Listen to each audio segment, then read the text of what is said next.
এক শহরে দুই যমজ ভাই ছিল। তাদের বাবা ছিলেন একজন মদ্যপ এবং খুবই দায়িত্বহীন মানুষ। কিন্তু বড় হয়ে দুই ভাইয়ের জীবন সম্পূর্ণ আলাদা দিকে মোড় নিল। বড় ভাই বাবার মতোই মদ্যপ এবং অপরাধী হয়ে জেল খাটছিল। অন্যদিকে ছোট ভাই ছিল শহরের নামকরা একজন সৎ ব্যবসায়ী এবং দানবীর। একই প্রশ্ন, ভিন্ন উত্তর। এক সাংবাদিক তাদের এই ভিন্নতার কারণ জানতে চাইলেন। তিনি প্রথমে জেলে গিয়ে বড় ভাইকে জিজ্ঞেস করলেন, আপনার জীবনের এই অবস্থার জন্য আপনি কাকে দায়ী করেন? বড় ভাই হতাশ হয়ে উত্তর দিল, আমার বাবাকে। আমি ছোটবেলা থেকে যা দেখেছি আমি তো তেমনই হব, তাই না? এরপর সাংবাদিক ছোট ভাইয়ের কাছে গিয়ে একই প্রশ্ন করলেন, তার এই অভাবনীয় সাফল্যের রহস্য কি? ছোট ভাই হাসি মুখে উত্তর দিল, আমার বাবা।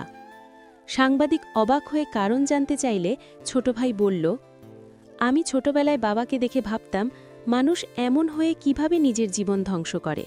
আমি তখনই ঠিক করেছিলাম, আমি যাই হই না কেন অন্তত বাবার মতো হব না।